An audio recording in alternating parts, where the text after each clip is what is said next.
2013 کے الیکشن میں بھی الزامات لگائے گئے، عدالت کا تب بھی وقت ضائع کیا گیا، کوئی ٹھوس الزام نہ نکلا۔ موجودہ چیف الیکشن کمشنر کو بھی آپ نے تعینات کیا، ہم نے نہیں۔ آپ چاہتے ہیں ہم الیکشن کمیشن کا کام کریں، ہم کیسے کہہ دیں کہ فلاں سیاسی جماعت کے امیدوار کے کاغذات نامزدگی منظور کریں، فلاں کے مسترد کریں۔ عدالتیں الیکشن کے لیے ہر سیاسی جماعت کے پیچھے کھڑی ہیں۔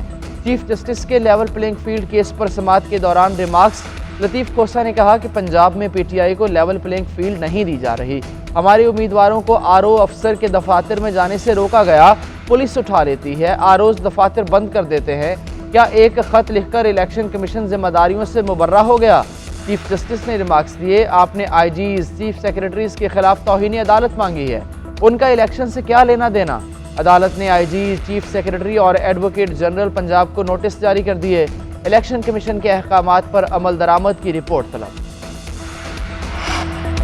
آر اوز کے فیصلوں کے خلاف اپیلیں دائر کرنے کا وقت ختم، شہباز شریف کے این اے 242 کراچی سے کاغذات نامزدگی کی منظوری چیلنج، پیپلز پارٹی کے امیدوار مسعود خان مندوخیل کی آر او کا فیصلہ کالعدم قرار دینے کی استدعا، مریم نواز کے کاغذات نامزدگی کی منظوری کا فیصلہ چیلنج، نواز شریف کے خلاف اپیل پر جواب طلب، این اے 122 میں بانی چیئرمین پی ٹی آئی کی اپیل دائر کر دی گئی، اختر مینگل نے بھی ٹرائیبیونل سے رجوع کر لیا، پی ٹی آئی کے عمیر نیازی کے کاغذات نامزدگی پر اعتراضات ختم، پرویز الہی نے این اے 59 اور پی پی 23 کے فیصلے چیلنج کر دیے، این اے 214 سے پی ٹی آئی امیدوار شاہ محمود قریشی اور زین قریشی کی اپیل پر جواب طلب، حلیم عادل شیخ کی اپیل پر بھی الیکشن کمیشن کو جواب جمع کرانے کی ہدایت، فہمیدہ مرزا 21 کروڑ کے بینک ڈیفالٹر نکلیں، کاغذات مسترد کر دیے گئے۔ اسلام آباد کے 3 حلقوں سے شعیب شاہین کی درخواست پر فیصلہ محفوظ، الیکشن ٹریبیونل میں فریقین کے دلائل مکمل، ٹریبیونل نے استفسار کیا کہ دونوں آر اوز کے آرڈر میں ایک لفظ کا بھی فرق نہیں ہے، کیا دونوں حلقوں کے ریٹرننگ افسر ایک ہی ہیں؟ شعیب شاہین نے بتایا ریٹرننگ افسران مختلف ہیں لیکن آرڈر میں ایک لفظ کا بھی فرق نہیں، لگتا ہے آرڈر ایک جگہ لکھا گیا پھر سب نے وہی جاری کر دیا۔ عدالت نے استفسار کیا کہ کیا یہ آر او آرٹیکل 62(1)F کی ڈکلیریشن دے سکتا ہے؟ شعیب شاہین نے بتایا کہ آر او کے پاس ایسا کوئی اختیار نہیں، عدالت ڈکلیریشن دے سکتی ہے۔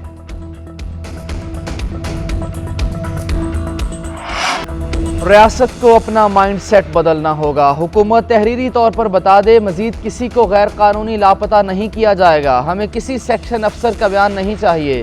جبری گمشدگی کیس کی سماعت کے دوران چیف جسٹس کے ریمارکس، کہا اس ملک کو اپنوں نے ہی فریکچر کیا، صرف عدالتی فیصلوں سے کچھ نہیں ہوگا۔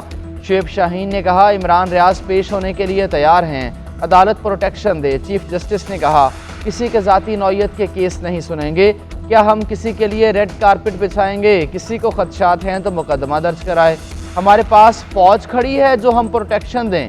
آمنہ جنجوعہ نے بتایا مشرف دور میں میرے شوہر کو اٹھایا گیا، دوست سے ملنے پشاور کے لیے نکلے لیکن پہنچے نہیں، لاپتہ افراد کمیشن نے میرے شوہر کو 2013 میں مردہ قرار دے دیا تھا، کمیشن کو تمام پروڈکشن آرڈرز اٹارنی جنرل کو فراہم کرنے کی ہدایت، سماعت 9 جنوری تک ملتوی۔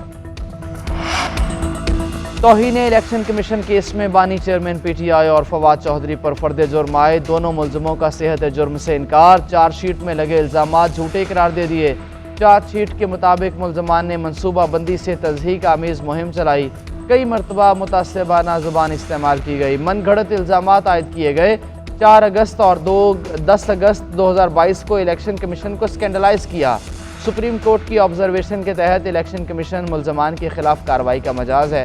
توہین الیکشن کمیشن کیس 16 جنوری تک ملتوی، آئندہ سماعت الیکشن کمیشن میں ہوگی۔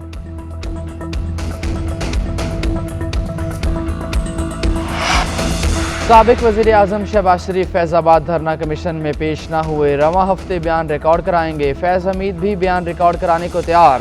سابق D G Rangers Punjab major general Naveed Azhar نے بیان ریکارڈ کرا دیا۔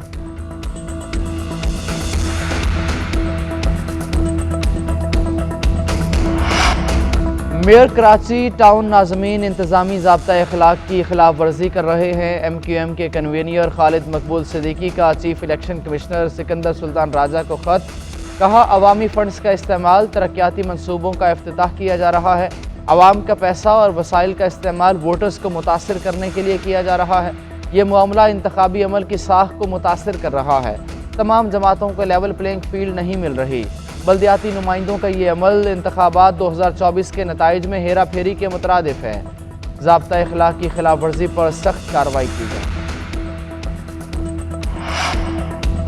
نگران وزیر اعظم انوار الحق کاکڑ کی زیر صدارت خصوصی سرمایہ کاری سہولت کونسل کی ایپیکس کمیٹی کا اجلاس، آرمی چیف، وفاقی وزراء، وزرائے اعلیٰ اور دیگر حکام کی شرکت، وزارتوں کی منصوبہ بندی، پیش رفت اور متوقع سرمایہ کاری پر بریفنگ، ایپیکس کمیٹی کا پیش رفت پر اطمینان کا اظہار، سرمایہ کاروں کو سہولت فراہم کرنے کے لیے ترقی کو تیز کرنے پر اتفاق۔ اعلامیے کے مطابق کمیٹی نے دوست ممالک کے ساتھ معاشی روابط میں اضافے کو سراہا۔ نجکاری پر پیش رفت کا بھی جائزہ لیا گیا۔ کمیٹی نے سمگلرز اور ذخیرہ اندوزوں کے خلاف کارروائی جاری رکھنے کے پختہ عزم کا اظہار کیا۔ پاک افغان تناؤ میں کمی کی کوششیں، افغان عبوری حکومت اور پاکستانی وفد کے درمیان دفتر خارجہ میں مذاکرات ہوئے۔ وزارت دفاع، انٹیلیجنس ایجنسی کے نمائندے شامل، پاکستانی وفد میں نمائندہ خصوصی برائے افغانستان آصف درانی اور دیگر شامل۔ کالعدم تنظیم کی جانب سے افغان سرزمین کے استعمال پر بات چیت۔ افغانستان میں دہشت گردوں کی محفوظ پناہ گاہوں کا معاملہ بھی زیر بحث رہا۔ وزیر خارجہ جلیل عباس جیلانی سے گورنر قندھار ملا شیریں کی ملاقات، مسلسل رابطے رکھنے، باہمی طور پر مفید تعلقات رکھنے پر اتفاق ہوا۔ دونوں ممالک کا تجارتی مواقع سے فائدہ اٹھانے کے لیے درکار اقدامات پر زور۔ افغان وفد کی دورہ پاکستان کے دوران عسکری حکام اور دیگر سے ملاقاتیں۔ کراچی والوں کو ایک ہی سہ ماہی میں دوسری بار بجلی کا جھٹکا، نیپرا نے بجلی ₹2.87 فی یونٹ مہنگی کرنے کی منظوری دے دی۔ ایک سہ ماہی میں اضافہ ₹4.12 ہو گیا۔ منظوری جنوری سے مارچ 2023 کے لیے کی گئی۔ نیپرا نے فیصلہ وفاقی حکومت کو بھجوا دیا۔ سڈنی ٹیسٹ میں پاکستان کا ٹاپ آرڈر ناکام، قومی ٹیم پہلی اننگز میں 313 رنز بنا کر آؤٹ، 100 سے کم کے مجموعے پر آدھی ٹیم پویلین لوٹ گئی۔ لوور آرڈر نے ٹیم کو سنبھالا، عامر جمال نے 82 رنز بنائے، رضوان نے 88 رنز کی اننگز کھیلی۔ رضوان نے 2024 میں ٹیسٹ کرکٹ کا پہلا چھکا جڑ دیا۔ آسٹریلیا کے خلاف سڈنی ٹیسٹ میں 47 رنز بنا کر 4 آؤٹ ہونے کے بعد وکٹ کیپر بیٹر نے 2 چھکوں کی مدد سے 88 رنز بنا کر قومی ٹیم کو بحران سے نکالا۔ رضوان نے پیٹ کمنس کو پسلی کی جانب آنے والے بال پر لانگ آن پر چھکا لگا کر نئے سال کا پہلا چھکا لگایا۔ آسٹریلیا کے پیٹ کمنس نے 5 کھلاڑیوں کو آؤٹ کیا۔ مچل سٹار کی 2، ہیزل ووڈ، مچل مارش اور نیتھن لیون نے ایک وکٹ حاصل کی۔ آسٹریلیا نے پہلے دن 6 رنز بنا لیے۔ جمال کو آیا جلال، بلہ تھام کر دکھایا کمال۔ عامر جمال کی میر حمزہ کے ہمراہ آخری وکٹ پر لمبی باری، 227 پر 9 آؤٹ ہونے کے بعد 10ویں وکٹ پر آسٹریلیا کے خلاف ٹیسٹ میچز دوسری بڑی شراکت بنا دی۔ آل راؤنڈر کے 82 رنز اور میر حمزہ کے ساتھ 86 رنز کی شراکت سکور 313 تک لے گئی۔